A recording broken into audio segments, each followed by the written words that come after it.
ฟังเสียงของสาววันนี้บัวค่ำยังเอาละโอ้ยสมบัติเนี่ยด่าดำ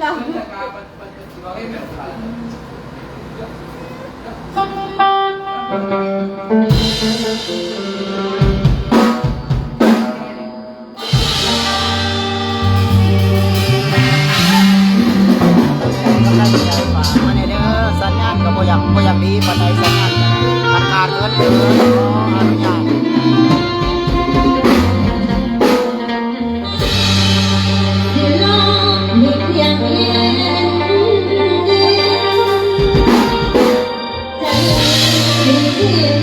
ไปจากใจและรักกันนี้เป็นต้นไปป่วยขึ้นแน่เป็นแฟน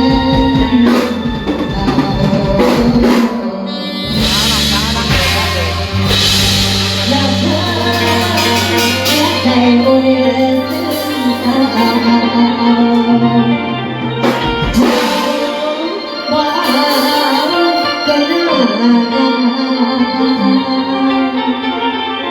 และจนกันที่เขาเสียแล้วมันเสียปล่อยพ่อแน่ควา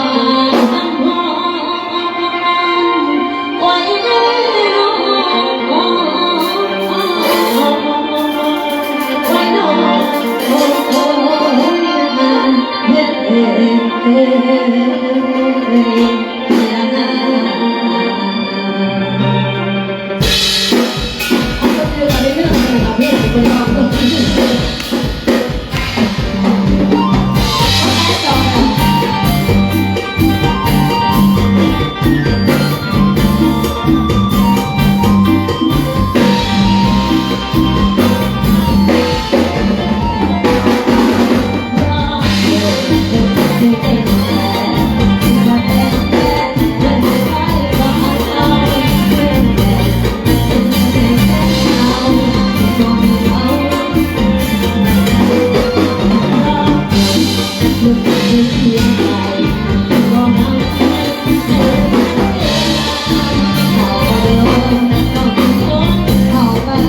ยังมามันยังหมวยจ๊อก ว่าในหม้อแล้วเริ่มจอกหมวยจ๊อก เฮ้ย ไปเองนะเรื่องเรื่อง ว่าเตะรุ่นนะว่ามันจะมั่วจะมั่ว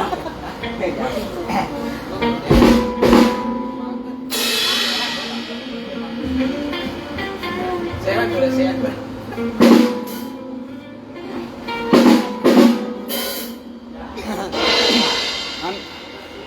นี่ เดี๋ยวมึงใส่อีกก็ได้ เจ็ดตัวเจ็ดตัวเจ็ดป่าแล้วนะป่าวันนั้นได้ป่านี่เนาะจับมึงจับหลังกีตาร์จับกีตาร์เอาฟังเนาะ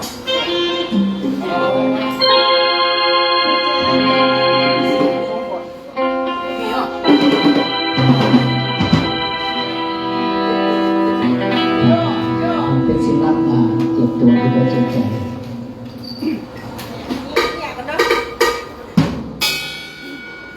ใส่ตรงนี้เขาพี่อ่านก่อน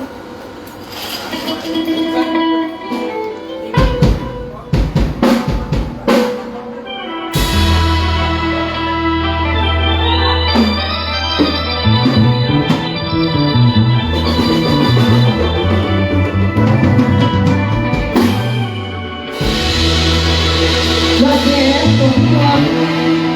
วเด้ปาดไปแล้วทิ้งเด้อยากทำยังเดียวอยู่เจ็บข้างไหนมันอดสวงผู้ว่าแฟนที่ไม่สอนผู้ว่าเมียที่ไม่สอนเจ็บปานบอกทุกหัวใจเป็นอย่างเดิมบอกว่าให้ตายก่อนจะมีเพื่อนหรอนอกเพื่อเอาผัวที่ใส่ใจแล้วไปจอย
ผู้ที่ตามเด้อคนเป็นคนสวยเด้อสวยสวยวันนี้เป็นการซ่อมเอาที่เขาเราไม่ได้ซ่อมคนละที่งาน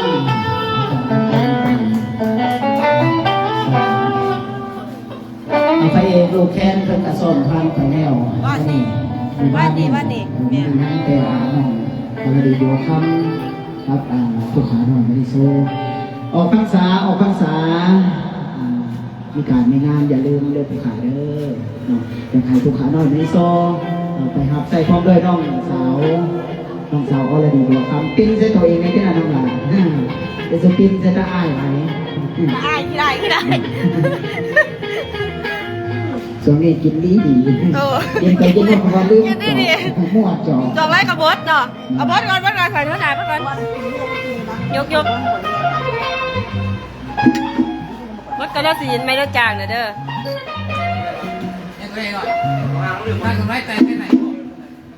หันกับมวนได้มาไล่แต่กันไหนมันยังมีป่ะซุ่มเขาไม่ได้ไปสิไปพักไปเด้อ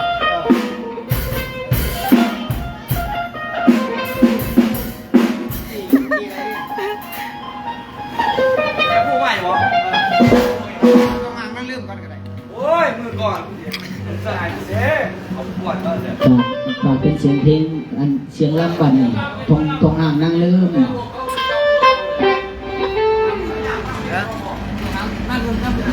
ลำเดินโดมิเนอร์หักน้องไล่เห็นไหมหักน้องไล่กันนี่ฟังมันตัวหางมันเริ่มก่อนเนาะแล้วปวดมากยับเลย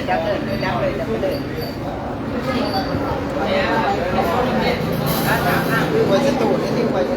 เป็นว่าวัสดุวะโอ้สอบเป็นการซ่อมสอบมือสอบออกพรรษาล่าพระเจ้าเดือน3เดือน4มีการมีงานติดต่อได้เด้อปีนี้ครบทีมปีนี้เต็มรูปแบบอลังการหลังจากโควิดหายไปแล้วก็ศิลปินเข้าไปคือเก่าครั้งนี้โควิดหายแล้วก็กระดิ่งไปทงหน้าผู้ใดก็ได้มีอยู่หน้าอยู่ปลายอยู่แต่ว่าโควิดจางหายแล้วมาพบเก่ามีโซ่โบไปใส่การมีงานเด้อพี่น้องเดี๋ยวงานหน่อยงานใหญ่ไปเบิร์ดคุณวะฮับเบิร์ดจังไงวะงานนั้นก็ฮับปัจจุบันนี้ได้จากงานนี่ได้แม่ทั้งสวรรค์ได้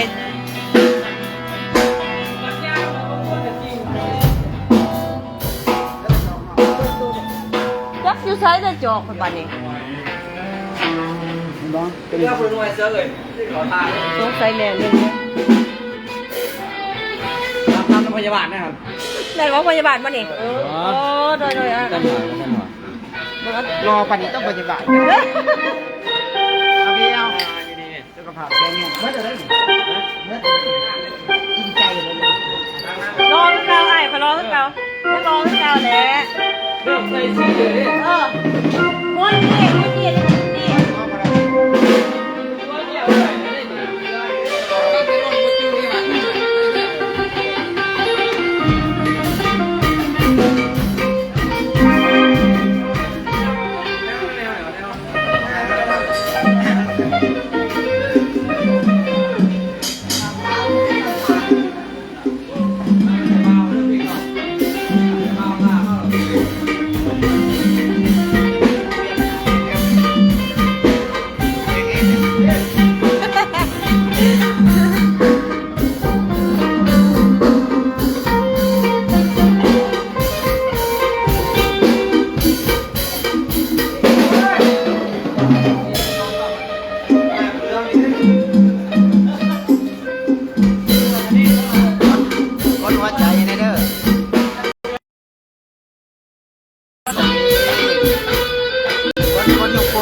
อยู่ใส่มือก่อน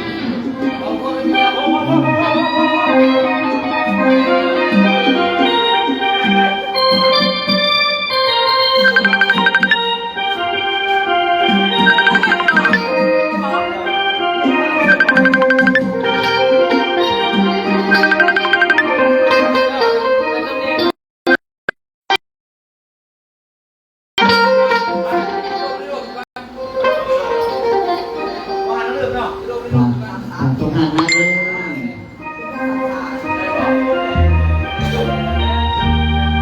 เป็นปีที่เขาเรียนว่าตัดเดียวเองก็เลยแล้ว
ยืนอยู่ทุกนั้นค่อยอ่านคำสัญญาเอามาจากยอดว่ามาอาย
Thank you.